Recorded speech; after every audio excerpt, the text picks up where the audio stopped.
I was not always the man with a list, a sleigh, and a sky full of promises. I began, as most good things do, very small and very unlikely. The world was larger then, not because the maps were different, but because wonder had not yet been divided into tidy boxes.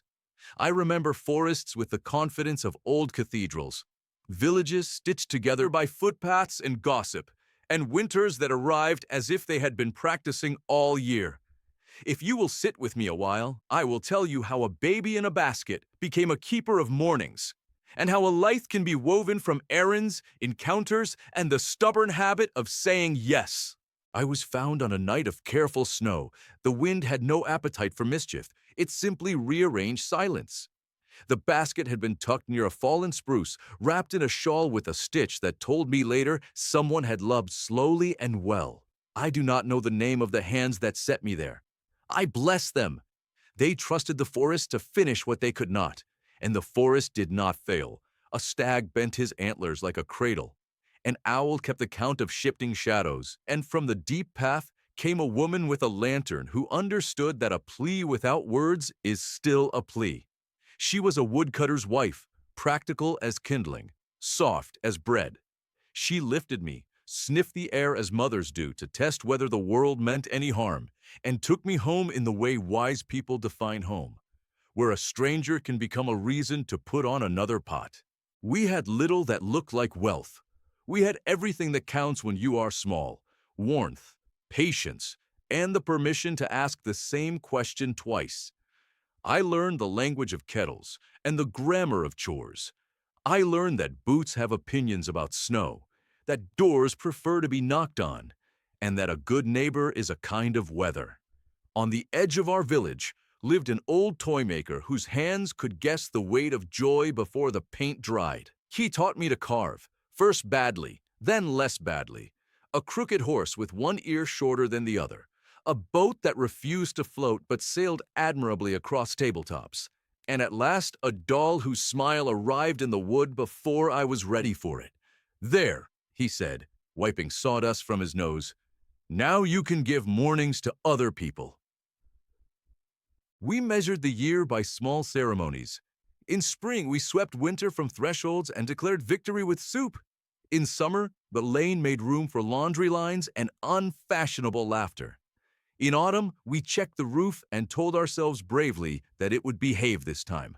And in winter, we did our sums: how much wood, how much flour, how much courage. I discovered something then that has guided me since. Children are accountants of wonder. They keep the ledgers of firsts: first snowfall, first pair of skates, first time a candle throws shadows large enough to be a story. They also tally absence: the friend who moved away, the seat at the table now set with memory.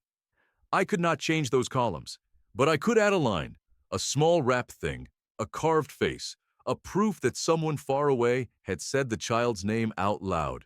I carried my first sack by hand. It held 5 toys, 3 apples, and 1 loaf wrapped thin. I knocked on doors as if the hinges might be startled by joy. I left the gifts where they would be found by hands that deserved them and by hearts that were not sure they did. It felt like the simplest arithmetic. Take what was made with care and place it where care had been running low. The sack grew. The village widened. Roads learned my boots.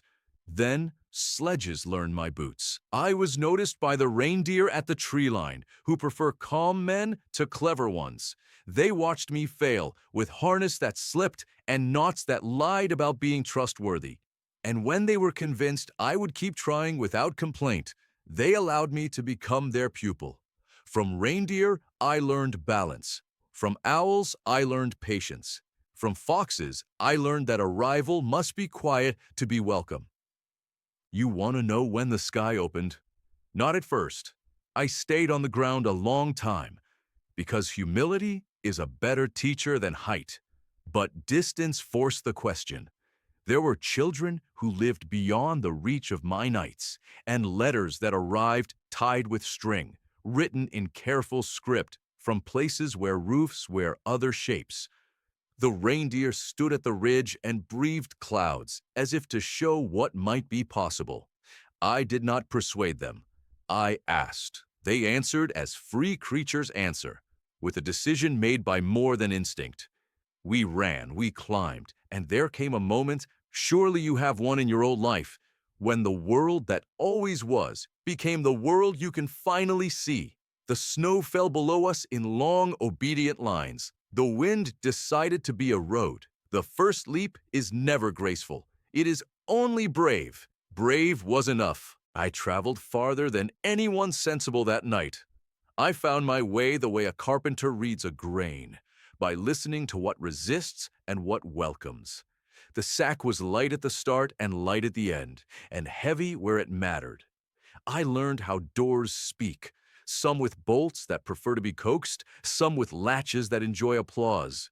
I learned how chimneys breathe, some fond of surprises, some proud and solemn, all black with stories. I left what I could and promised what I could not leave then to return later with interest. The dawn caught me on the last hill and shook her head fondly at the fool who believed time would cooperate just because he asked politely. I slept for a day and a half. The reindeer pretended not to be impressed. There were years of practice. You would not have liked the early lists. They were messy, bossy things. Children do not improve because you manage them. They improve because you love them in the presence of what is possible.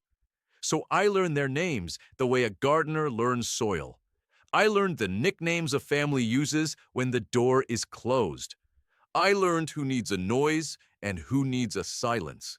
My list stopped being a ledger and became a conversation. The sack stopped being a burden and became a promise. I have had adventures that would make a soldier reconsider his trade. I have outrun storms that tried to convince the world that snow is stronger than memory. I have negotiated with a lighthouse that forgot what it was for until I reminded it how children lean toward a beam. I have chased a runaway wish across 3 countries and caught it by its ribbon 5 minutes before it learned to be a regret. Once, far above a sea that feels everything too deeply, my sleigh lost a runner. We slid sideways toward a lesson I did not want to learn, and a pod of whales looked up at us with the tolerant amusement of elders. They sang a note that made the wind remember how to behave, and we regained our line with a humility I have not yet exhausted. Another time, over a city that never agrees to sleep all at once, I met a boy on a rooftop. He was not supposed to be there. Fear had pushed him up through a window, and pride had refused to let him call back. He stood proud against a foolish cold, inventing courage while his fingers argued for gloves. I sat down beside him with as little ceremony as snow gives a branch, and we talked about gravity and doorways that are not prisons, and how an apology is a kind of map that marks the way home. He went in. I left a small compass by the chimney and a larger one in his pocket that pointed to kindness. He needed both. Most of us do. People ask about the workshop. It exists, but not the way picture books prefer. Yes, there are benches where wood becomes a toy and fabric becomes an animal that listens better than an uncle. Yes, there are shelves of bolts and buttons that have learned to wait their turn. Yes, there is a bell that means cocoa now, and another that means someone has glued themselves to something they did not intend. But the workshop is larger than its walls. It is any place where hands choose to spend their skill on another's morning. A tailor who stays late to mend the coat of a man who cannot pay has a workbench next to mine. A baker who wraps an extra roll and writes, "for later," with a blush on her cheek, works at my table. A teacher who scribbles a note on a paper that says, "Yes, you are good at this," is an apprentice in excellent standing. I have known kings and night watchmen, duchesses and bus drivers, ship captains and shepherds. I've been honored by being unnoticed and honored by being recognized. I've seen rooms where a single candle dared to argue with the dark and won by being specific. I've heard the first cry of a newborn and the last sigh of an old friend in the same hour, and learned that joy and grief are neighbors who borrow sugar without keeping count. I've been taught by children who held me accountable to my own legend. "You are late," one said, years ago, arms folded and toe-tapping. "I am," I said, "because the truth saves more time than excuses." She grinned and handed me a cookie as if she had planned it that way all along. You wonder whether the work has changed. It has, and it has not. The toys are cleverer. The lists are longer. The chimneys have ideas about geometry no sane person would approve. But the requests have remained stubbornly human. Please help my baby sister sleep. Please make my father laugh like he used to. Please find the missing cat who answers only to the sound of a spoon on the bowl. Please send me courage to say the simple thing I have made complicated. And yes, the sparkly things, the wheels and gears, and lights and squeaks, because delight is not frivolous. It is rehearsal for hope. There are rules, although I do not post them on the wall. The first is that nobody gets left outside the story. The second is that generosity must be contagious. If a gift cannot be shared, a toy, a treat, a triumph, then it needs a conversation. The third is that time will do its best, but I must do better. This is why I begin in the east and move west. Why I trust clocks only when they are supervised by kindness. Why I keep a handful of minutes in my pocket each year for emergencies no calendar could predict. I am old, and not. The years sit on my shoulders like friends who know when to be heavy and when to be light. My beard and I have an understanding. We give each other dignity and stay out of the way. I walk more slowly than I used to through certain rooms because those rooms have earned the right to be lingered in. I still run when a laugh calls me. I still kneel where a cradle asks for blessing. I still look up at the stars and ask them to mind their duties and to wink now and then when a child is watching. You ask sometimes what I believe beyond the sleigh and the sacks and the ceremonies. I believe that love prefers verbs to nouns. I believe that the world can be convinced to be kind one morning at a time. I believe that repentance is a door with oil on its hinges and welcome on its mat. I believe that the best secrets are the ones we keep in order to give them away at the right moment. Secrets like a letter tucked under a saucer. Like a tool mended and returned without note. Like a paid bill that arrives stamped simply, seen. Once, I was given a red coat by a woman who needed to solve two problems at once. Her husband's old wedding garment had to be retired, and a stranger needed to be kept warm. I have worn red since. It is not magic. It is a reminder that useful things can become beautiful, and that warm is a color as well as a temperature. The fur was an afterthought by a trapper who regretted more than he admitted. I took it and promised to spend the rest of my days paying down the debt of every creature's gift. Now and then I fail. I miss a door. I misjudge a list. A gift arrives that would have been better a year earlier or a year later. When that happens, I keep a ledger no one else reads. On it, I write the names of those I owe a second try. I consider that ledger a friend.